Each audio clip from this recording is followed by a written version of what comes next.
You're listening to the Fast F1 podcast. Hello again, everyone, and welcome back to the Fast F1 podcast with me, Danny Kane. And I'm Eddie Meteye-O'Kane. And today, we are finally doing our first podcast of the new season, of the 2025 season.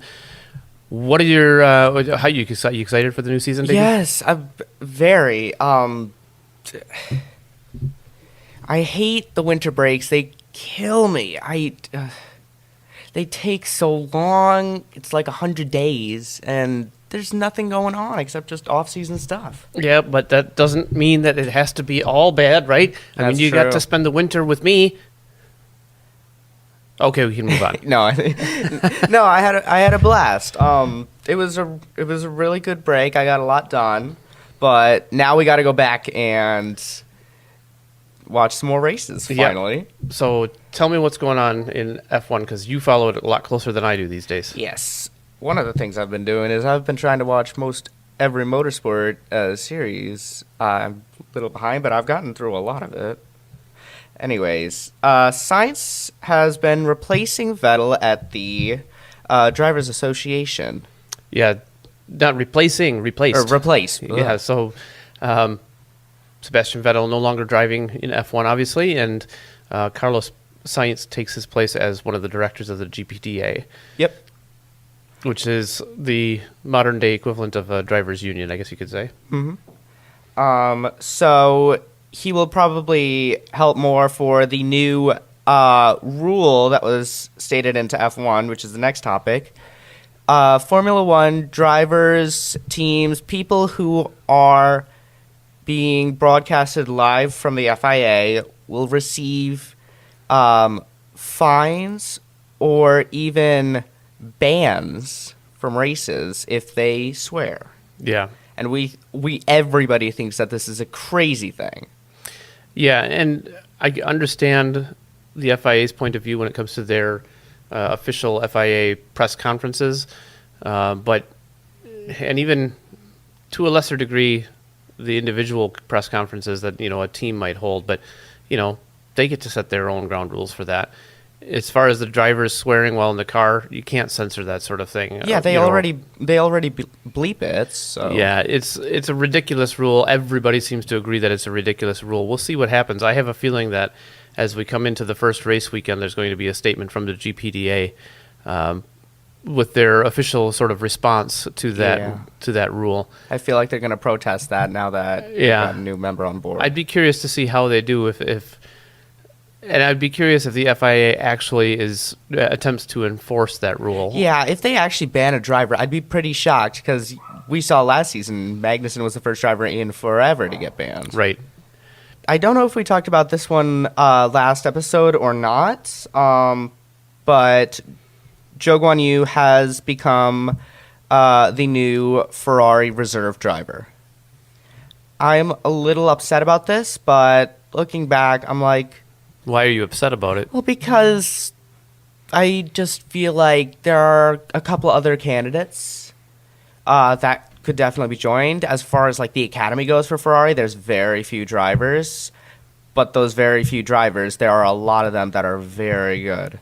Well, in choosing Joe, they probably are looking at somebody with an experienced set of hands. Is probably what they're wanting for their reserve driver. But they do already have their only other reserve driver is Giovinazzi, who is also pretty experienced and also is preoccupied by another series. That's It true. drives in WEC. I'm so happy they got that 1, 2, 3. Yeah, So and happy. So Giovinazzi already drives for Ferrari in WEC, so he's probably not available for all of the race weekend. So they brought Zhou Guanyu in as an alternate reserve, I guess you could say. Yeah. The next thing is the Belgian Grand Prix has gotten an extension. Sort of. They are taking an alternative route, kind of like the German Grand Prix in the past. They are doing every other year. Which, I mean, I guess makes me happy. But as much as this is such a historical race, since 1950 they've had it, it's also gotten a little less exciting, I guess you could say. Yeah, there are good races there. I don't know. I like it, but I don't like it. I've certainly from a sim racing perspective, Yeah. I don't like it that much. Yeah. I know most people really love it, but I just feel like feel like it's more hype than it's Actually worth. appreciation, In sim racing and in real racing, I think because it has such history, it gets more hype than it deserves. I'd say the same thing about Monaco. Yeah. Yeah, definitely Monaco is the first pick you would say if you had to choose a track to go. Yeah, if I could choose if there were a thing where it's like, well, we have to get rid of one track, which track would you get rid of? You would just go I would right on say that Monaco website immediately. right away and just be the first person to decide. Yeah. And then this is one that I personally have. Will the Australian Grand Prix actually happen? So Why wouldn't it? there has recently actually been pretty severe weather down there in the past week or so. And there's been some pretty massive storms. In the Melbourne area? Yeah, in very eastern Australia. It's the first I've heard of it, but then I don't pay attention to the weather in Australia, so So, nothing against Australians, but yeah, but I highly doubt that that's going to affect anything. But if it does affect it, I'm the first to call it. So, okay. and then finally, this one's less related to Formula One. Christian Mansell has family issues for F2, so Cordeal is back in the car again. Christian Mansell stepping aside from F2 indefinitely. Yep. He was going to Yeah. make his debut this season. Yep. So, anyways, next up is the O2. The O2? The O2. So, the F175 stadium launch. Oh, at the O2. Yeah, at the O2. So, this is where the liveries were all released. There were some really good ones. RB, Mercedes, in my opinion. Aston Martin, in only my opinion. Yeah, some people seem to really like it. I don't, but to each their own. But then again, there were some liveries that I just could not stand. One of which, personally, was the Sauber livery. A lot of people like the fade. I find it absolutely blank. Well, I liked it at the launch, but then when they had it out on track at testing, they had changed it, and they made it significantly worse. And I think I know why, because they had originally said that they were going to give away the one that they actually had presented at the O2. So when they had the other one done, it probably was different. Yeah, I don't know why they would have changed it. I doubt that would have been the reason why they would have changed in between, but Yeah. the one that was on track was definitely worse than the one at the launch. Then there is McLaren. They kept the same livery as last year. I understand their reason, but like, they became champions. We all want to see a new championship like livery. And I don't. You don't? Oh my No. gosh. Never mind then. No, I actually don't like that the teams change the paint scheme What? massively from year to year. Yeah, I don't like it when that happens. I thought you hated the RB livery, I'm honestly- and now you love it. I don't say that well, yes, that's true, but I don't like that teams do that. I don't like the idea that they keep changing what the paint scheme is. And I know the reasons why I have to do with sponsors and things like that, so it makes sense. But and this year's RB looks really good. It does. Last year's RB looked horrible, in my Oh, opinion. I mean, it was very And historical. I never liked the Alpha Tauri Yeah, the paint scheme. I liked the Toro Rosso. I did too. I especially liked it when it was that kind of silvery blue, or the glossy Yeah, blue, like the RB one. like the RB. What do you mean? Kind of like the RB from last year. Kind of. The RB from last year was more, Blue and red and white.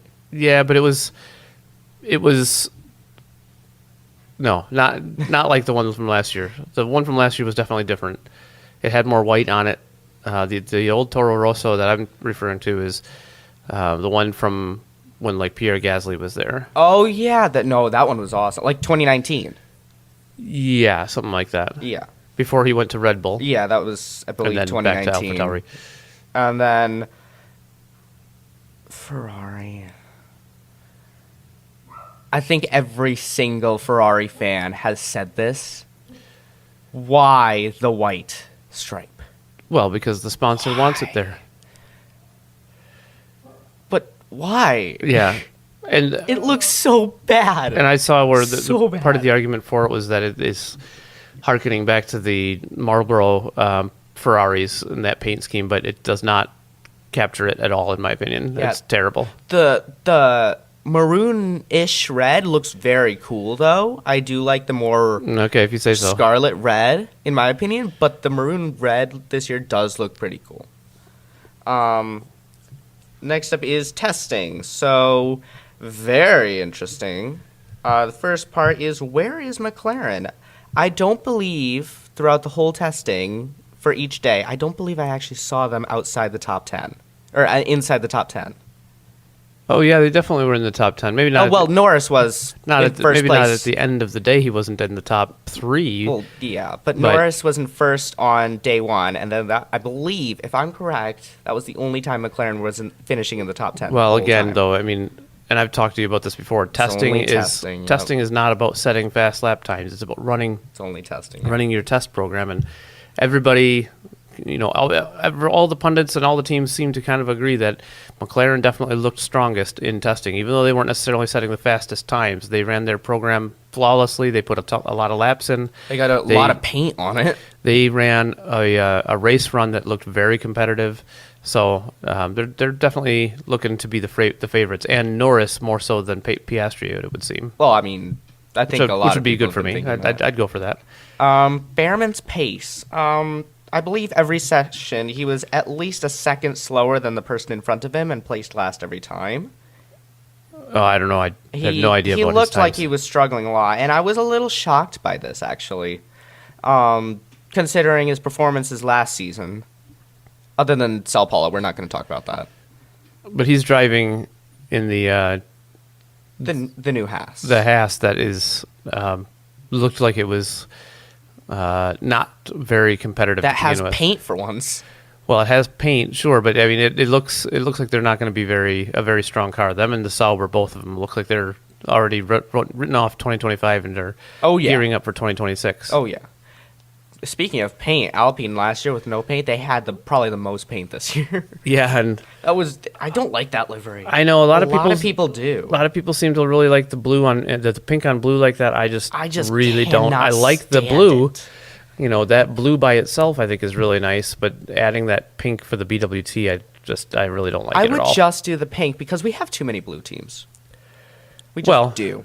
Okay, you just paint the entire car in pink? I mean, some black, some white. I don't like the pink, period. Yeah, too much racing point on there. Anyways. And talking of liveries, I mean, if I were to choose one, you're talking about whether or not I like the McLaren livery. I don't necessarily like it. I don't dislike it. Yeah. I like that they kept it the same. Yeah. But if I were to choose a McLaren livery, I loved the all chrome livery that they used to run back in the Vodafone days. Oh my God, with that's right. You love that one. Hamilton and Alonso when With they the were there. silver? Yeah, that was awesome. That was awesome. Yeah, that was a really cool one. I even liked the V8 Supercars version of that, where it was the Vodafone. I don't know what team it was, but the Vodafone sponsored chrome and red. You would just love to see V8 Vodafone Supercar. back with the liveries. I want that livery back. I don't care if it's Vodafone or not.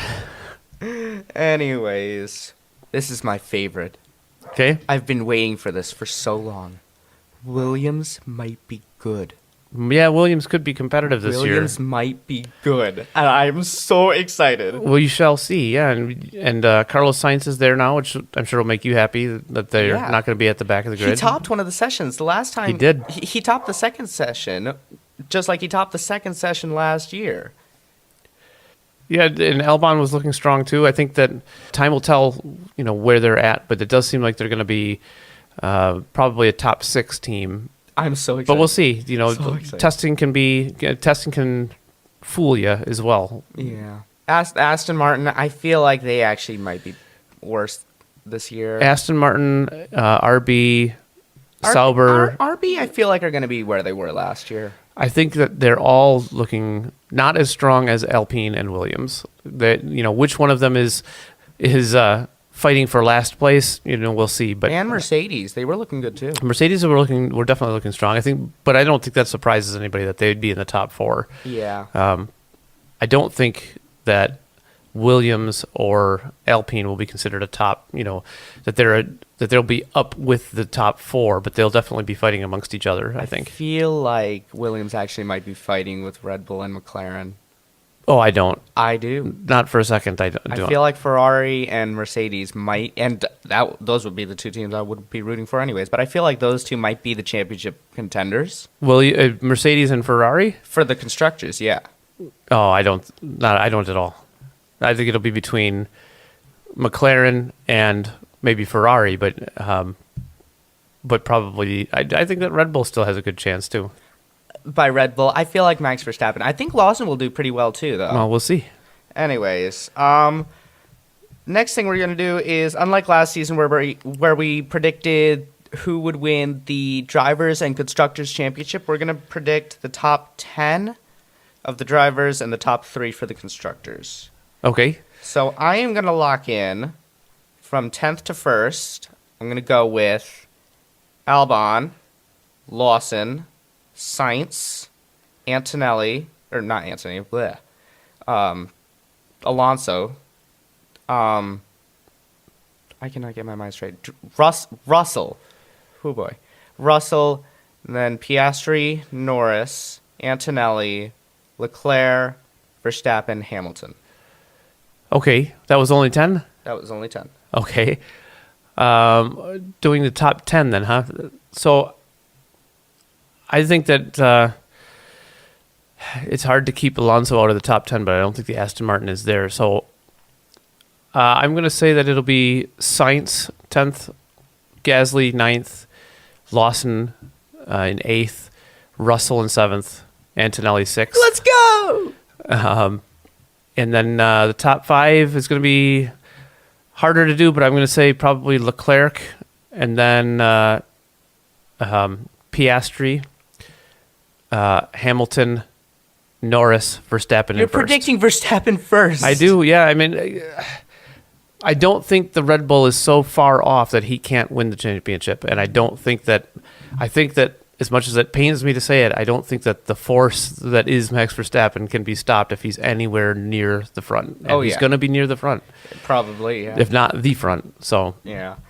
And then Constructors' Championship. This one's going to be tough just to predict top 3, but I'm going to go with, from 3rd to 1st, I'm going to go with McLaren, Mercedes, Ferrari. And I would say Ferrari, Red Bull, McLaren in 1st. Oh, don't you dare put Ferrari in 3rd. Yeah, that's what I'm saying. They don't belong there. They belong up at the top. I'm saying that Ferrari will be 3rd. All right. Well, when the end of the season comes, you're gonna understand just how right I am. I doubt it. Anyways, predicting the Australian Grand Prix results. We haven't done this in forever. Yeah, so here we go. We've got less than a week to go before the first race. Yep. So we're going to be doing it a new way this season. So we're going to be predicting pole position, top 3, fastest lap, and a shock moment. Okay. So my pole position is going to go to Lando Norris. Okay. My top 3 from 3rd to 1st is Leclerc, Norris, Verstappen. Fastest lap will go to Kimi Antonelli. And a shock moment, there will be a massive crash in the second half of the race, where at least 3 cars will be knocked out. You're going to say that Antonelli getting the fastest lap of the race is not the shock moment? No? Are you serious? Actually, I'm just messing with you. Remember the site that I showed you where Antonelli had the most? He did drop down to 2nd, but he still is there. He is still there. The most fastest laps? Percent, yeah, in any motorsport series ever. Well, he's also got a limited number of starts. Yeah, he's behind Jim Clark, I believe, now. He does have a limited number of starts, yes. So then pole position for me, I'm going to say Lando Norris also. Fastest lap of the race, I'm going to also give to Lando Norris.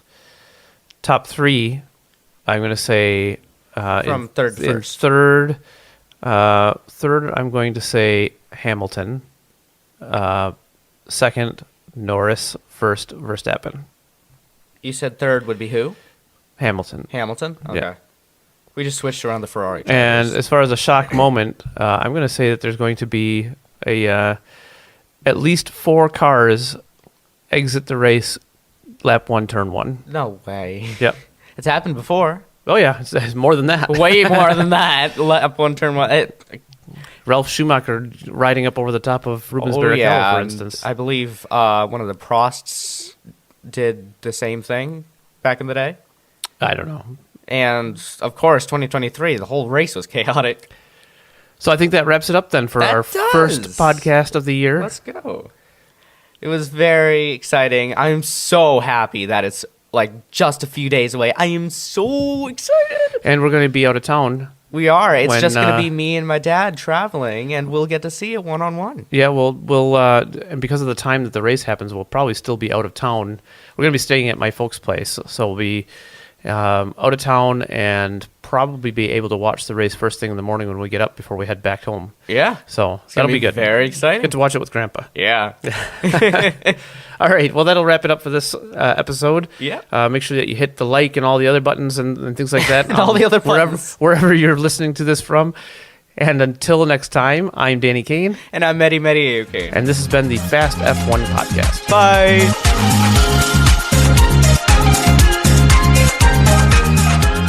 Fast F1 is produced by Danny Kane and Eddie Meteye-O'Kane. All rights are reserved. Music is performed by Alex Zavesa. Thanks for listening.